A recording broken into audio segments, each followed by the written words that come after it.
여러분 얼마나 추우십니까? 요즘 추워도 너무 추운 겨울을 보내고 있습니다. 이렇게 추운데 도시가스와 전기요금 부담 때문에 마음껏 난방도 할 수가 없습니다. 날씨가 따뜻해지기를 기다리면서 잘 참는 수밖에 없는 것 같습니다. 지난 12월 하순에도 날씨가 무척 추웠습니다. 기상 관측 이후 최저 기온을 기록한 날도 있었습니다. 그러다가 새해 들어서 날씨가 참 따뜻했습니다. 1월인데도 낮 기온이 10도가 넘는 날도 있었습니다. 그래서 이달 초순 우리나라의 기온은 기상 관측 이래 가장 높았다고 합니다. 그런데 또 갑작스럽게 날씨가 추워져서 기상 관측 이래 가장 낮은 기온을 또 경신하고 있습니다. 이렇게 오락가락하는 날씨가 우리를 참 힘들게 만듭니다. 세계적으로도 마찬가지입니다. 강추위와 폭설 때문에 고생하는 나라가 있는가 하면 또 폭염과 가뭄 때문에 고생하는 나라도 있습니다. 전 세계에서 이렇게 소위 기후 재앙을 당하는 나라들이 많습니다. 과거에는 이런 일이 수십 년에 한 번 정도 일어났기 때문에 그냥 잠깐 고생하는 것으로 끝이 났습니다. 그런데 요즘에는 이런 일이 이제 거의 해마다 늘 일어나고 있습니다. 그래서 이 기후 변화로 인해서 우리가 예측하거나 또는 대비하기 힘든 이런 기후 현상이 너무 자주 일어나고 있습니다. 그리고 이런 기후 변화를 우리 사람의 힘으로 어떻게 바꿀 수가 없다는 것이 사실은 더 큰 문제입니다. 과학기술이나 돈으로 이 문제를 해결하기가 어렵습니다. 그러니까 기후변화가 일으키는 이런 재앙 때문에 우리 인류가 그냥 속수무책으로 망할 수도 있다는 뜻입니다. 사실 이런 일이 일어날 것이라고 이미 수십 년 전에 예측을 했고 나라별로 또는 단체별로 이 문제를 해결하려고 여러 가지 노력을 해왔습니다. 특히 과학기술을 사용해서 이 환경 문제를 해결하려고 애를 많이 쓰고 있습니다. 그런데 아직도 해답을 찾지 못하고 있습니다. 해답을 찾지 못하다기보다는 사실은 해답이라는 게 없습니다. 과학기술로 찾을 수 있는 해답은 없습니다. 우리 그리스도인들은 오늘날 이 환경 문제나 기후변화 문제의 해법을 성경에서 찾는 사람들입니다. 올해 우리가 생명을 살리는 신약 성경 읽기라는 주제로 이렇게 수요일마다 성경을 하나하나 공부하고 있습니다만 이것도 바로 그런 해답을 찾는 노력 중에 하나입니다. 성경은 기본적으로 우리가 살 길을 제시합니다. 우리 각 사람이 사는 길, 또 온 세상이 함께 사는 길을 바로 이 성경이 제시합니다. 오늘 본문에도 이 기후변화가 일으키는 재앙을 이겨내고 살 수 있는 길이 제시되어 있습니다. 사실 우리 사회를 보면 이 기후변화에 대한 대책이 하나도 없는 것처럼 보이지만 이렇게 성경에는 우리가 살 길이 있습니다. 우리 인류가 나아갈 길이 있고 그 길을 따라가다 보면 이런 기후변화의 위기를 이겨내고 온 인류가 다 함께 살아갈 수 있습니다. 오늘 본문에는 이제 영생을 얻는 길에 대해서 말합니다. 오늘 보면 마지막 절 46절을 보면 그들은 영벌에 의인들은 영생에 들어가리라 하는 구절이 나옵니다. 이렇게 의인들은 영생에 들어가서 영원한 생명을 누리게 될 것입니다. 이렇게 영원한 생명을 누릴 수 있는 이 의인은 누구인가? 이런 질문을 마음에 담고 오늘 본문을 함께 묵상하겠습니다. 이 마태복음 24장과 25장은 이 종말에 관한 예수님의 설교입니다. 25장에는 세 가지 비유가 나오는데요. 이 세 가지 비유의 주제는 장차 오셔서 하나님 나라를 완성하실 예수님을 어떤 자세로 기다려야 하는가입니다. 그래서 우리에게 오셔서 하나님 나라를 완성하실 예수님을 어떤 자세로 기다려야 하는가라는 것을 마음에 두고 오늘 본문을 읽어야 합니다. 오늘 본문은 이제 양과 염소의 비유라고도 부릅니다. 이 비유는 예수님의 심판과 관련이 되어 있습니다. 예수님께서 세상 마지막 날에 오셔서 세상을 심판하십니다. 그런데 사람들을 당신의 기준을 따라서 나누시고 한편에 있는 사람은 영생으로, 한편에 있는 사람들은 영벌로 가게 하십니다. 31절부터 33절에 나오는 대로 예수님께서 세상에 오시는 날에 목자가 양과 염소를 구분하는 것처럼 예수님께서는 사람들을 구분해서 이렇게 둘로 나누십니다. 그래서 한 무리는 오른편에, 한 무리는 왼편에 서게 하셨습니다. 34절 이하 말씀을 보면 이제 이 왼편에, 오른편에 있는 사람과 왼편에 있는 사람을 나누는 그 기준에 대해서 말합니다.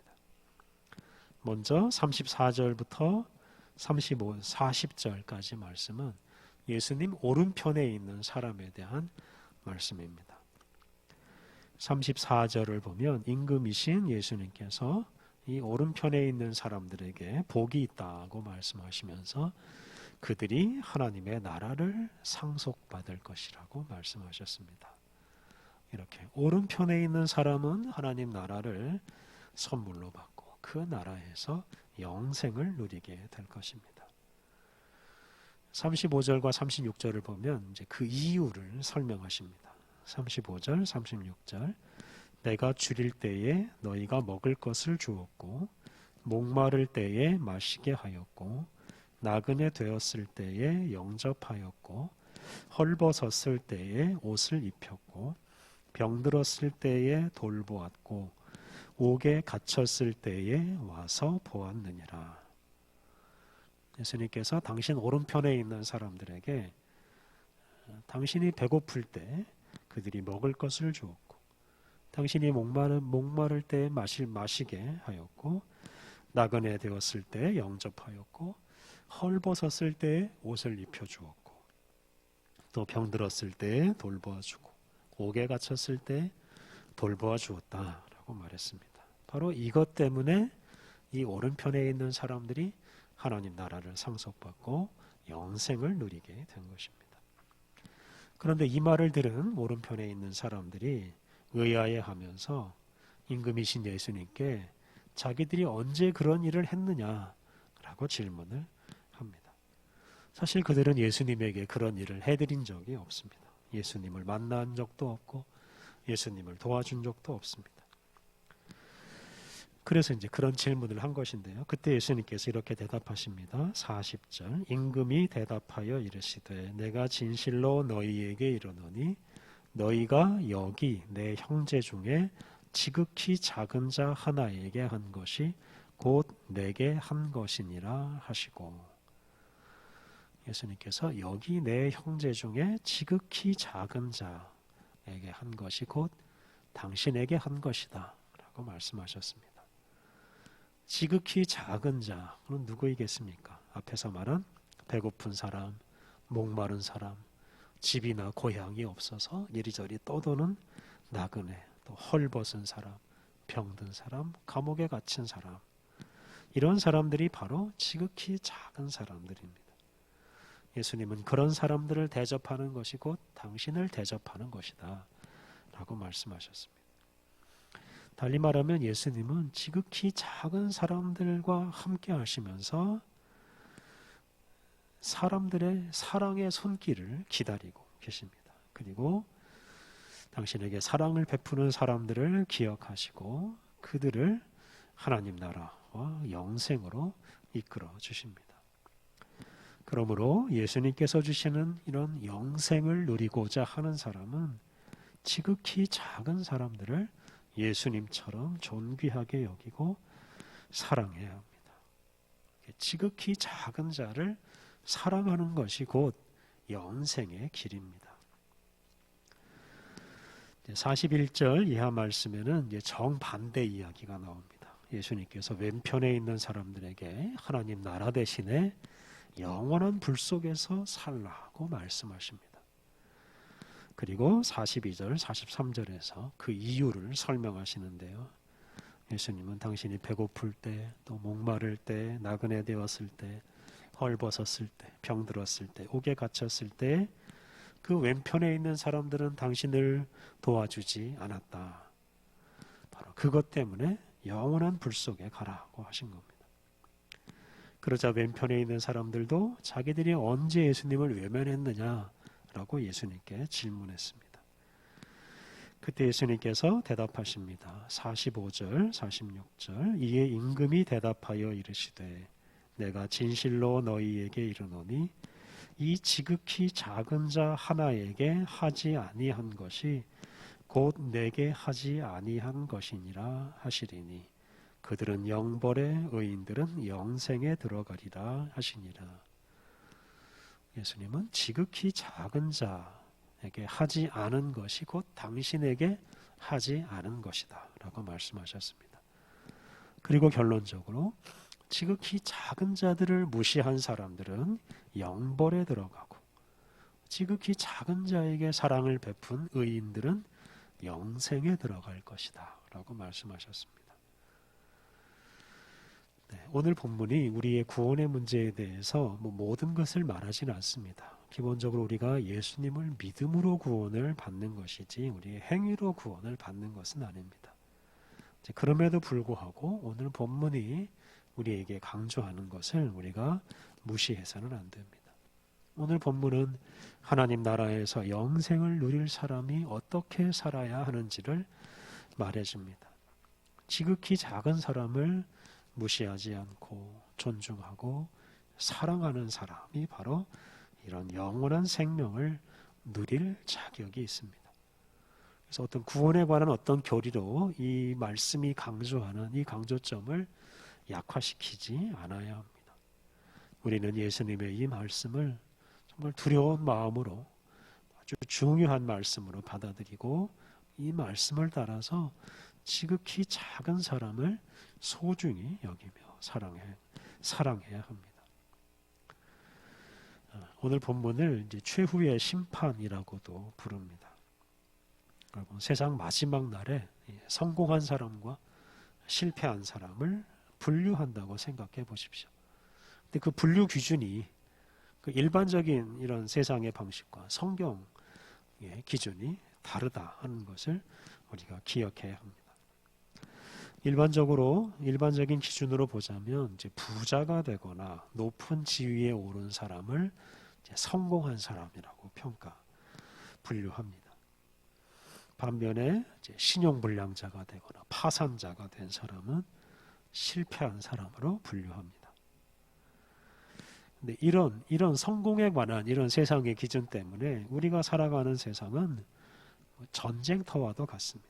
좀 더 많은 돈을 벌기 위한 경쟁이 아주 치열하게 벌어집니다. 개인 간에도 그렇고 국가 간에도 그렇습니다. 특히 기업들 간에 그런 경쟁이 심합니다. 많은 물건, 좋은 물건을 생산해서 판매하고 그것으로 돈을 벌려고 하는 경쟁이 아주 심하게 벌어집니다. 그리고 오로지 경쟁에서 이기는 것만 관심을 두고 경쟁에서 패배한 사람들에게는 관심을 두지 않습니다.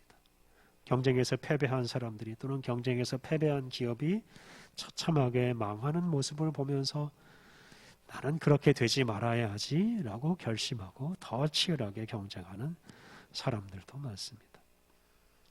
이렇게 치열하게 경쟁을 하다 보면 결국은 이기는 사람 하나만 남고 다 패배한 사람이 될 수도 있습니다.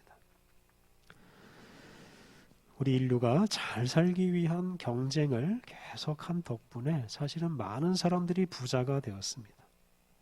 많은 나라가 부자가 되었습니다.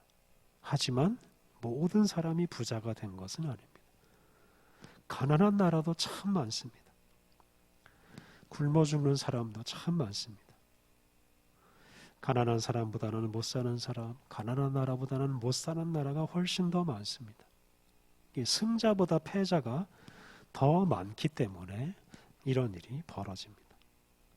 특히 이런 더 부자가 되려고 하는 이런 경쟁 때문에 지구 환경은 파괴되고 더러워지고 수많은 생명체들이 죽고 있습니다. 그런데 사람들은 이런 것에 관심을 두질 않습니다. 더 많은 재물과 더 높은 지위를 얻고자 하는 사람들의 이런 경쟁 때문에 지구 환경은 날로 악화되고 있습니다. 그래서 결국은 우리 사람들마저도 살기가 힘든 환경으로 점점 변해가고 있습니다. 이렇게 되면 결국 경쟁에서 승리한 사람도 살기가 힘든 세상이 되는 것입니다.